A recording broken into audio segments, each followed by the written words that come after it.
नमस्कार दोस्तों, मैं पुष्पेंद्र गौतम आज आपके सामने मैं एक प्रकार से मोर एंड मोर लेक्चर्स लेकर आया हूं। जैसा कि आप लोग जानते होंगे, मैं हिस्ट्री, जियोग्राफी एंड कॉन्स्टिट्यूशंस और करंट अफेयर्स से रिलेटेड, मैथमेटिक्स से रिलेटेड जो है वीडियो बनाता हूं। हम दोनों यूट्यूब पर पुष्पेंद्र गौतम आज आपके सामने लेकर आए हैं एक प्रकार से।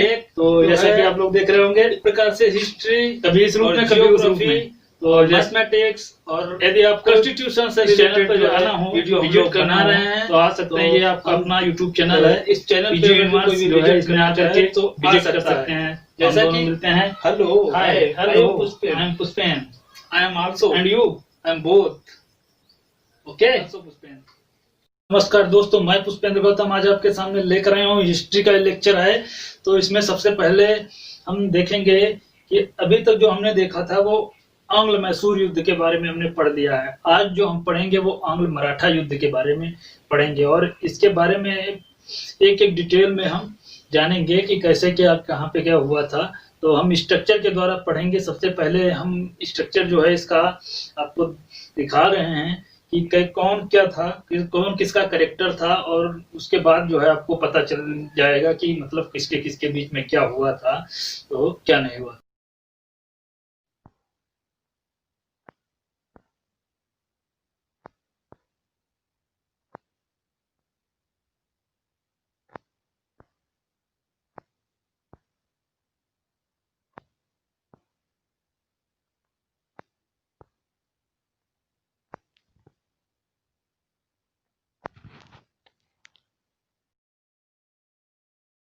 में क्या हुआ था तो क्या नहीं हुआ था। सबसे पहले तो हम जब पेशवा का काल पढ़ाएंगे, आपको मराठा साम्राज्य पढ़ाएंगे, तो उसमें जो है पेशवा के बारे में बताएंगे। तो इसमें जो है पेशवा के बारे में थोड़ा डिस्कशन कर भी लेते हैं कि बाजीराव प्रथम पेशवा जो था उसका काल था 1720 ईस्वी से 1740 ईस्वी तक का। उसका जो काल था 1720 से 1740 ईस्वी तक था। इसके पहले जो पेशवा था तो बालाजी विश्वनाथ था, तो 1713 ईस्वी से 1720 ईस्वी तक था बालाजी विश्वनाथ। तो पेशवा के बारे में जो पढ़ेंगे तो बताएंगे, लेकिन ये थोड़ा देख लेते हैं। तो बाजीराव प्रथम जो था, बाजीराव प्रथम वो 1720 ईस्वी से 1740 ईस्वी तक का पेशवा था। इसके बाद इसकी एक प्रकार से जब मौत हो गई तो इसकी बाद जो है इसके दो पुत्र थे।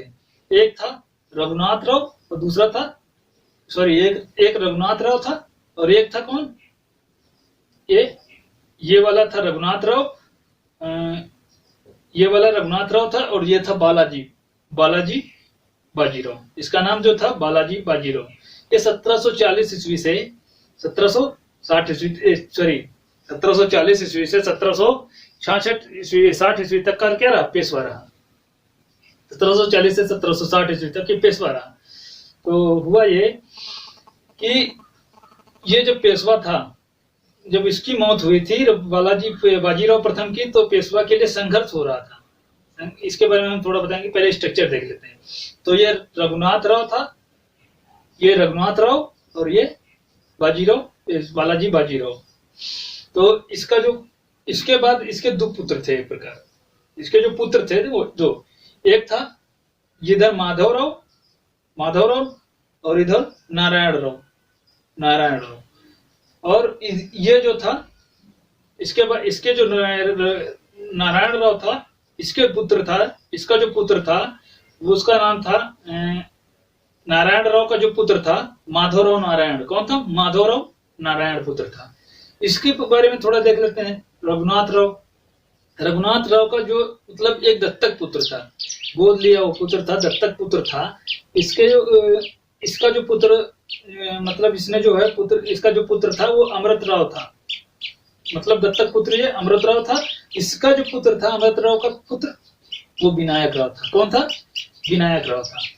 तो ये हो गया स्ट्रक्चर। अब हम इसके बारे में थोड़ा देख लेते हैं। तो जब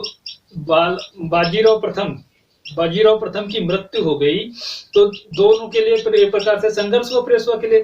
लेकिन माधव राव को क्या बना, बालाजी बाजीराव को बालाजी बाजीराव को इसको पेशवा बनाया गया, बालाजी बाजीराव को पेशवा बनाया गया।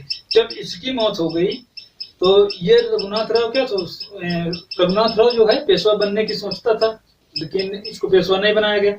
ये सोच रहा था पेशवा हमको बना दिया जाए इस बालाजी बाजीराव की मृत्यु के बाद। लेकिन हुआ ये कि इसका जो पुत्र था माधवराव, इसको जो है पेशवा बनाया गया, माधवराव को पेशवा बनाया गया। लेकिन जब इसकी मौत हो गई तब भी ये मतलब पेशवा बनने की तब ये सोच रहा था, लेकिन नारायण राव को पेशवा बनाया गया। फिर किसको बनाया गया? नारायण राव को। अब इसको गुस्सा आ गया तो इसने जो है इसको मार दिया, नारायण राव को मार दिया और स्वयं पेशवा बनने के लिए इसको जब मार दिया तो फिर वहां का जो था नाना फडणवीस, वहां के नाना फडणवीस ने एक मराठों की 12 भाई परिषद का गठन किया और नारायण राव का जो पुत्र था, नारायण राव का जो पुत्र था माधवराव नारायण, उसको पेशवा बनाया। उसको मतलब ये अल्पायु में छोटा ही था तो उसको जो है वहां का पेशवा बनाया, उसको वहां का पेशवा बनाया गया एक प्रकार से। तो ये मतलब डिटेल है। तो हुआ ये कि अब ये बहुत परेशान हो गया तो ये भाग के गया सूरत। कहाँ के गया? भाग के यहाँ से मतलब पूना से चला गया। कहाँ पे पहुंच गया? ये पहुंच गया बम्बई में। बम्बई का जो अंग्रेजी सरकार थी वहां पे पहुंच गया। तो फिर ये हुआ कि उससे इसने जो है मिल लिया और मिलने के बाद में कहा कि हमको जो है पेशवा बना दीजिए एक प्रकार से, उसके बाद मैं आपको ये दूंगा। तो इससे एक सूरत की संधि इसके साथ हुई थी। क्या हुई थी? सूरत की संधि। सूरत की संधि ये हुई थी, सूरत की संधि बम्बई की अंग्रेजी सरकार और इसके रघुनाथ राव के बीच में हुई थी। इस संधि के द्वारा जो है अंग्रेजी मतलब जो सेना का एक प्रकार से व्यय होगा। अंग्रेजी मतलब जो अंग्रेजी सेना मतलब जो युद्ध करेंगे, जीतेंगे क्षेत्र वगैरह, तो इसको जो है पेशवा बनाया जाएगा रघुनाथ को। तभी तो जो व्यय होगा वो कौन देगा? रघुनाथ राव देगा। और दूसरा था कि रघुनाथ राव जो था सेलसट एवं बेसिन के जो आसपास का क्षेत्र था, बेसिन के आसपास का जो क्षेत्र टापू सूरत और भड़ोच के जिले के मतलब जो आय होगी, टापू सूरत भड़ोच जिले की जो आय होगी वो क्या होगा? वो जो मतलब उसको देना पड़ेगा अंग्रेजों को ये देगा। रघुनाथ राव ये सब करने पे मान गया। उसके बाद में बंगाल से जो एक प्रकार से और कर्नाटक पे मराठे क्या होंगे? आक्रमण नहीं करेंगे। उनका युद्ध एक प्रकार से समाप्त होगा। तो ये इस संधि हुई थी। अब हुआ ये प्रथम आंग्ल मराठा युद्ध हुआ।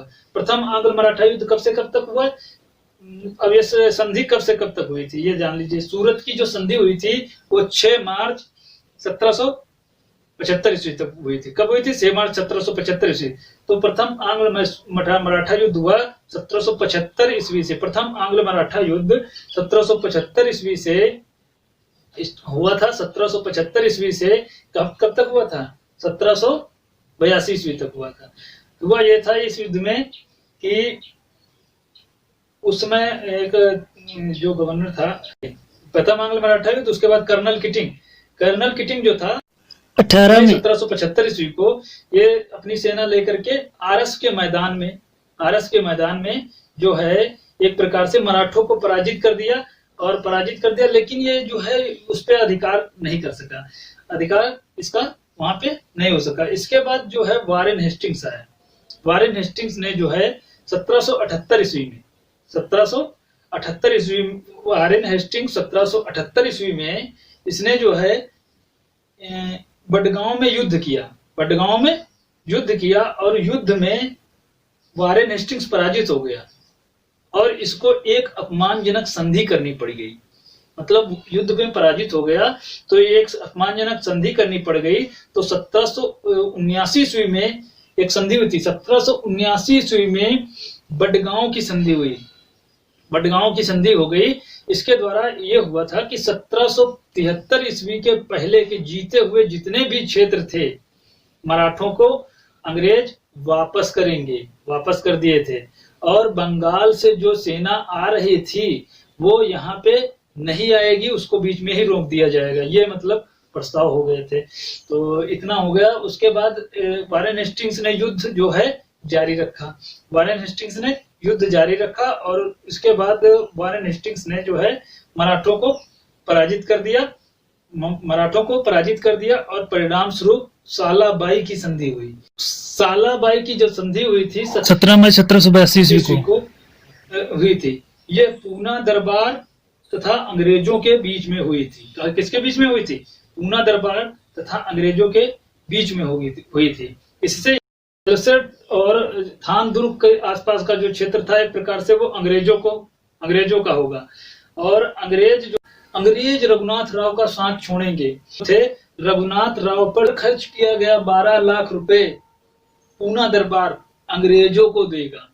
ओके, इतना मतलब ये लगा दिया था। और राघोबा उर्फ रघुनाथ राव को क्या दिया जाएगा? 3.5 लाख रुपए जो है वार्षिक पेंशन दी जाएगी। इसको जो है पेंशन यहाँ पे बंबई तथा दक्षिण के क्षेत्र एक दूसरे के जीते हुए क्षेत्र वापस कर दिए जाएंगे। इस संधि से 20 वर्ष तक जो थी शांति रही थी। इस संधि जब हुई थी तो 20 वर्ष तक शांति रही थी। इसके बाद जो था द्वितीय आंग्ल मराठा युद्ध 1803 ईस्वी से 1805 ईस्वी तक। कब तक हुआ था? 1803 ईस्वी से 1805 ईस्वी तक।